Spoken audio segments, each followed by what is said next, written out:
সেদিন বাড়ি থেকে বের হওয়ার পর আমি একবারও পেছনে তাকাইনি, কিন্তু সেই সাদা কালো ছবিটা যেন আমার হাতের ভেতর ধুকপুক করছিল। বাড়িতে ফিরে ছবিটা টেবিলের ওপর রাখলাম। ঘড়িতে তখন রাত 1:50। আমি ঠিক করলাম আজ আর জেগে থাকব না, সবকিছু ভুলে ঘুমিয়ে পড়ব। কিন্তু রাত ঠিক 2:59 বিদ্যুৎ নিজে থেকেই নিভে গেল। পুরো ঘর অন্ধকারে ডুবে গেল। 1 সেকেন্ড, 2 সেকেন্ড, তারপর ঠক ঠক ঠক। এইবার শব্দটা দরজা থেকে নয়, আমার আলমারির ভেতর থেকে আসছে। আমার বুকের ভেতর ধুকপুক শব্দ এত জোরে হচ্ছিল যেন মনে হচ্ছিল পুরো ঘর শুনতে পাচ্ছে। আমি ধীরে ধীরে টর্চ জ্বালালাম। আলমারির দরজা অল্প খোলা, কিন্তু আমি তো ঘুমানোর আগে নিজেই সেটা বন্ধ করেছিলাম। আমি 1 পা, 2 পা, 3 পা এগিয়ে গেলাম। হঠাৎ আলমারির ভেতর থেকে একটা ছোট্ট হাত বেরিয়ে এলো। হাতটা মানুষের হলেও অস্বাভাবিক রকমের লম্বা, চামড়া ধূসর, আঙুলগুলো এতটাই সরু যেন শুকনো ডালের মতো। আমি চিৎকার করে পিছিয়ে গেলাম। ঠিক তখনই হাতটা অদৃশ্য হয়ে গেল। আলমারির ভেতরে শুধু একটা কাগজ পড়েছিল। কাগজে কাপা হাতে লেখা, অ্যাস্টেরিস্ক, আয়নাগুলো ভেঙে ফেলো, ওরা ওখান দিয়েই আসে। আমি পুরো বাড়ির সব আয়না কাপড় দিয়ে ঢেকে দিলাম। শুধু একটা আয়না বাকি ছিল, বাথরুমের। আমি যখন সেটাও ঢাকতে যাচ্ছি, দেখলাম আয়নায় আমি একা নই। আমার পেছনে দাঁড়িয়ে আছে মেহরিন। কিন্তু এবার সে একা নয়, তার পেছনে দাঁড়িয়ে আছে আরো 5টা কালো ছায়া। তাদের কারো মুখ নেই, শুধু দুটো জ্বলন্ত সাদা চোখ। আমি ঘুরে তাকালাম, কেউ নেই। আবার আয়নার দিকে তাকাতেই সবাই উধাও। পরদিন সকালে আমি আবার গ্রামের বাড়িতে গেলাম। এবার মামা আমাকে নিয়ে গেলেন গ্রামের সবচেয়ে বৃদ্ধ মানুষ করিম চাচার কাছে। করিম চাচার বয়স প্রায় 90।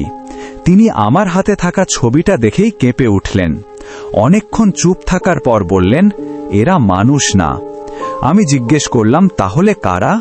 তিনি খুব নিচু গলায় বললেন, এই বাড়ি বানানোর আগে এখানে একটা পুরনো শ্মশান ছিল। গ্রামের লোকেরা জায়গাটা এড়িয়ে চলত, কিন্তু জমির লোভে বাড়ি তৈরি করা হয়। তারপর থেকেই প্রতি কয়েক বছরে একজন করে মানুষ হারিয়ে যেতে শুরু করে।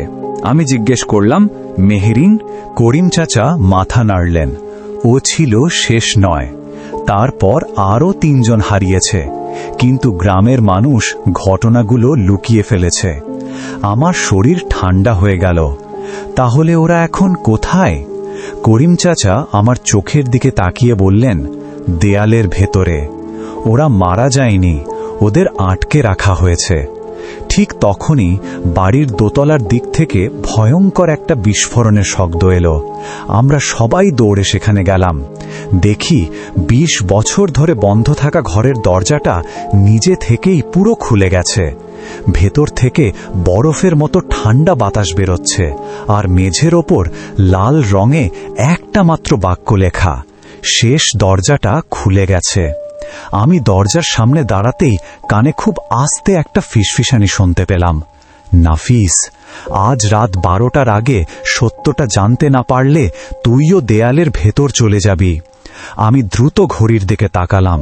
সময় সকাল 10:17, অর্থাৎ আমার হাতে বেঁচে আছে মাত্র 14 ঘন্টা। আর সেই মুহূর্তেই বুঝলাম, এতদিন আমি ভূতের হাত থেকে বাঁচার চেষ্টা করছিলাম, কিন্তু এবার ভূত আমাকে মারতে চায় না। ওরা চায় আমি ওদের জায়গায় চলে যাই। করিম চাচা আমার হাত শক্ত করে ধরে বললেন, আজ রাত 12টার আগে যদি সত্যিটা জানতে না পারিস, তাহলে কাল সকালে তোর নামও এই গ্রামের হারিয়ে যাওয়া মানুষদের তালিকায় থাকবে। আমি আর এক মুহূর্ত দেরি করলাম না। মামাকে নিয়ে আবার দোতলার সেই ঘরে ঢুকলাম। ঘরে ঢুকেই বুঝলাম এটা আগের সেই ঘর নেই। দেয়ালের রং বদলে গেছে। পুরনো স্যাঁতসেঁতে গন্ধের বদলে যেন পোড়া মাটির গন্ধ ভেসে আসছে। মেঝেতে ধুলোর ওপর অসংখ্য ছোট ছোট পায়ের ছাপ, কিন্তু আশ্চর্যের বিষয়, সব পায়ের ছাপ একই জায়গায় গিয়ে শেষ হয়েছে, দেয়ালের সামনে। আমি হাত বাড়িয়ে দেয়াল ছুঁতেই হঠাৎ মনে হলো কেউ ভেতর থেকে আমার হাত ধরে টান দিল। আমি দ্রুত হাত সরিয়ে নিলাম। ঠিক তখনই মেহেরিনের কণ্ঠ শোনা গেল, ভয় পেও না, আমি তোমাকে আঘাত করতে আসিনি। আমি চারদিকে তাকালাম, কেউ নেই। কণ্ঠটা আবার ভেসে এলো, দেয়ালটার দিকে তাকাও। আমি তাকাতেই দেখি দেয়ালের উপর ধীরে ধীরে অনেকগুলো মুখ ফুটে উঠছে। পুরুষ, মহিলা, শিশু, সবার চোখ বন্ধ। মনে হচ্ছিল তারা ঘুমিয়ে আছে। হঠাৎ তাদের একজন চোখ খুলল, তারপর আরেকজন, তারপর একসঙ্গে সবাই। শত শত সাদা চোখ আমার দিকে তাকিয়ে রইল। মামা ভয়ে পিছিয়ে গিয়ে পড়ে গেলেন। আমি দাঁড়িয়ে থাকতেই দেয়ালটা পানির মতো নড়তে শুরু করল। মেহরিন আবার বলল, ভেতরে এসো। আমি জানতাম ফিরে যাওয়ার আর কোনো পথ নেই। আমি ধীরে ধীরে হাত বাড়ালাম। দেয়ালটা পানির মতো নরম হয়ে গেল। এক মুহূর্তের মধ্যে আমি ভেতরে ঢুকে পড়লাম। চারপাশে শুধু অন্ধকার। তারপর ধীরে ধীরে আলো ফুটল। আমি অবাক হয়ে দেখলাম এটা আর কোনো ঘর নয়, এটা যেন আরেকটা পৃথিবী। চারদিকে অসংখ্য দরজা, প্রতিটি দরজার ওপরে একটি করে নাম লেখা। আমি এগিয়ে গিয়ে পড়লাম, মেহরিন, সালেহ, রবিন, শিউলি, আরও অনেক নাম। শেষ দরজাটার সামনে গিয়ে আমার বুক কেঁপে উঠল। দরজায় লেখা, নাফিস। আমি কখনোই এই জায়গায় আসিনি, তাহলে আমার নাম এখানে কেন? ঠিক তখনই পেছন থেকে মেহরিন বলল, কারণ ওরা আগে থেকেই তোমাকে বেছে রেখেছে। আমি ঘুরে তাকালাম। প্রথমবারের মতো মেহরিনকে স্পষ্ট দেখলাম। সে আর ভয়ঙ্কর দেখাচ্ছিল না, একেবারে সাধারণ 8 বছরের একটা মেয়ে। তার চোখে শুধু গভীর দুঃখ। আমি জিজ্ঞেস করলাম, তুমি কি মারা গেছ? সে ধীরে মাথা নাড়ল, না, আমিও বেঁচে নেই, আবার পুরোপুরি মরেও যাইনি। আমি কিছুই বুঝতে পারছিলাম না। মেহরিন ধীরে বলল, যারা এখানে আটকা পড়ে তাদের শরীর বাইরের পৃথিবী থেকে হারিয়ে যায়, কিন্তু আত্মা মুক্তি পায় না। ওরা এই দেয়ালের ভেতরের জগতে বন্দী হয়ে থাকে। আমি জিজ্ঞাসা করলাম, তাহলে তোমাকে বের করার উপায়? মেহরিন আমার দিকে তাকিয়ে খুব আস্তে বলল, আছে, কিন্তু তার জন্য একজনকে আমার জায়গায় থাকতে হবে। কথাটা শুনেই আমার বুক হিম হয়ে গেল। আমি ধীরে ধীরে পিছিয়ে আসতে লাগলাম। ঠিক তখনই সব দরজা একসঙ্গে খুলে গেল। ভেতর থেকে কালো ধোঁয়ার মতো অসংখ্য ছায়া বেরিয়ে আসতে শুরু করল। তাদের মধ্যে সবচেয়ে বড় ছায়াটা থেমে আমার দিকে তাকালো। তার কোনো মুখ নেই, কিন্তু তবুও আমি পরিষ্কার শুনতে পেলাম। ছায়ামূর্তিটার কণ্ঠস্বর পুরো অন্ধকার জগৎ কাঁপিয়ে দিল।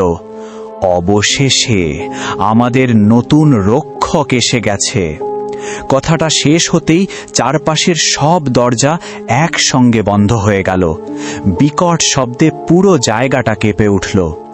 আমি পিছিয়ে যেতে চাইলাম, কিন্তু আমার পা যেন মাটির সঙ্গে আটকে গেছে। মেহরিন হঠাৎ আমার হাত শক্ত করে ধরল। তার হাত বরফের মতো ঠান্ডা। সে ফিসফিস করে বলল, ওর চোখের দিকে তাকিও না। আমি দ্রুত মাথা নিচু করলাম। ঠিক তখনই অনুভব করলাম চারপাশের বাতাস ভারী হয়ে যাচ্ছে। মনে হচ্ছিল শত শত মানুষ আমার কানের কাছে দাঁড়িয়ে একসঙ্গে ফিসফিস করছে, থেকে যাও, থেকে যাও, আমাদের সঙ্গে থেকে যাও। আমি 2 হাত দিয়ে কান চেপে ধরলাম, তবুও শব্দটা থামল না। হঠাৎ সেই বিশাল ছায়ামূর্তিটা ধীরে ধীরে এগিয়ে এলো। সে যত কাছে আসছিল চারপাশের অন্ধকার যেন আরো ঘন হয়ে উঠছিল। আমি প্রথমবার তার শরীরটা স্পষ্ট দেখতে পেলাম। ওটা কোনো মানুষ নয়, হাজার হাজার কালো ছায়া একসঙ্গে জড়িয়ে একটা বিশাল আকৃতি তৈরি করেছে। প্রতিটি ছায়ার ভেতর বন্দী একটা করে মুখ। কেউ কাঁদছে, কেউ সাহায্য চাইছে, কেউ শুধু চুপচাপ তাকিয়ে আছে। আমি 2 হাত দিয়ে কান চেপে ধরলাম, তবুও শব্দটা থামল না।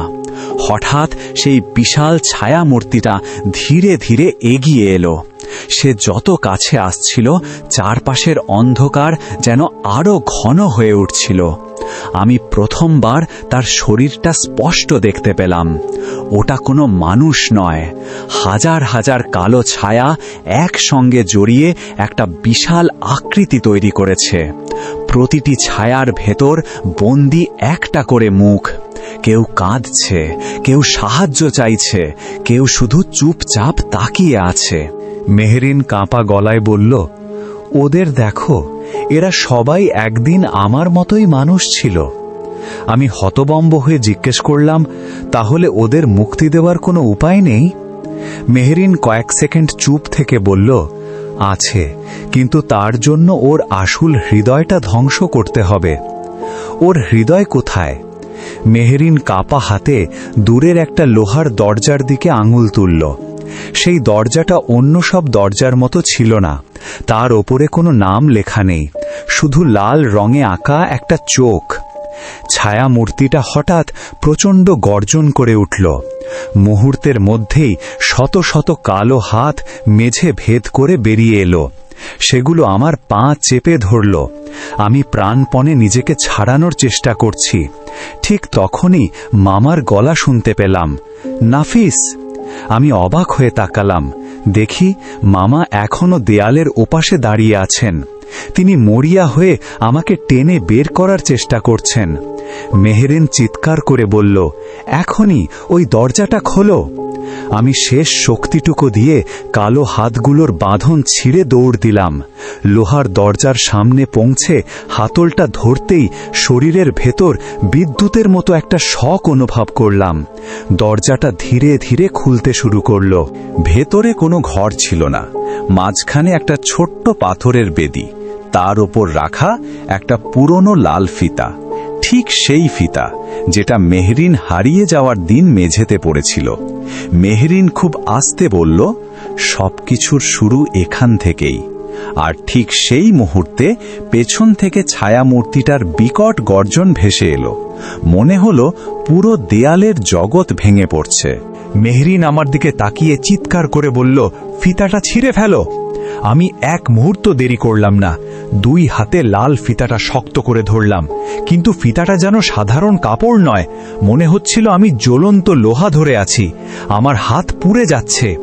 পেছন থেকে শত শত কালো হাত আমার দিকে ছুটে আসছে। ছায়া মূর্তিটা গর্জে উঠল, না, ওটা ছুঁয়ো না। আমি চোখ বন্ধ করে শেষ শক্তিটুকু দিয়ে ফিতাটা টেনে ছিঁড়ে ফেললাম। ছিঁড়! মুহূর্তের মধ্যেই পুরো জগৎ প্রচণ্ড আলোয় ভরে গেল। ছায়া মূর্তিটা শরীর ফেটে যেতে শুরু করল। তার ভেতর থেকে একে একে অসংখ্য মানুষ বেরিয়ে আসতে লাগল। কেউ বৃদ্ধ, কেউ শিশু, কেউ আবার অনেক বছর আগে হারিয়ে যাওয়া গ্রামের মানুষ। তাদের মুখে আর কোনো ভয় নেই। সবাই ধীরে ধীরে আলোয় মিলিয়ে যেতে লাগল। মেহরিন আমার দিকে তাকিয়ে মৃদু হাসল। এই প্রথম তাকে শান্ত দেখাচ্ছিল। সে বলল, ধন্যবাদ, এত বছর পর আমরা মুক্তি পেলাম। আমি বললাম, তুমি আমার সঙ্গে চলো। মেহরিন ধীরে মাথা নাড়ল। আমার সময় শেষ, কিন্তু তোমার এখনো বেঁচে থাকার সময় আছে। সে আস্তে করে আমার কপালে হাত রাখল। এক ঝলক সাদা আলো চারপাশ ঢেকে দিল। চোখ খুলে দেখি আমি দোতলার সেই ঘরের মেঝেতে পড়ে আছি। মামা আমার পাশে বসে কাঁদছেন, করিম চাচাও সেখানে দাঁড়িয়ে। দেয়ালের সব দাগ উধাও। ঘরটা একেবারে সাধারণ একটা পুরনো ঘর, যেন এখানে কখনো কিছুই ঘটেনি। আমি উঠে বসতেই মামা আমাকে জড়িয়ে ধরলেন। তুই বেঁচে ফিরেছিস? আমি চারদিকে তাকিয়ে মেহরিনকে খুঁজলাম। কোথাও নেই, শুধু জানালার পাশে একটা লাল ফিতা পড়ে আছে। আমি সেটা হাতে তুলে নিলাম। এবার ফিতাটা আর গরম নয়, একেবারে সাধারণ কাপড়ের মতো। করিম চাচা শান্ত গলায় বললেন, সব শেষ হয়েছে। কয়েকদিন পর গ্রামের মানুষ মিলে সেই ঘরটা ভেঙে ফেলল। তার নিচে পাওয়া গেল অনেক পুরনো মানুষের হাড়গোড়। সবাইকে গ্রামের কবরস্থানে দাফন করা হলো।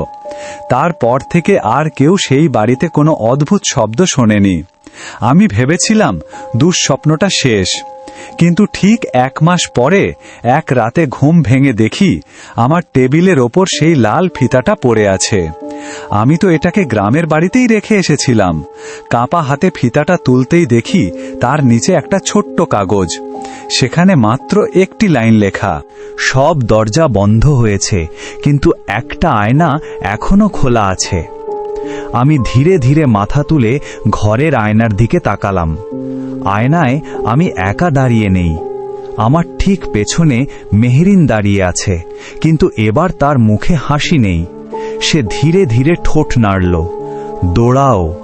ঠিক সেই মুহূর্তে আয়নার ভেতর থেকে দুটো কালো হাত বাইরে বেরিয়ে এলো, আর ঘরের লাইট নিভে গেল।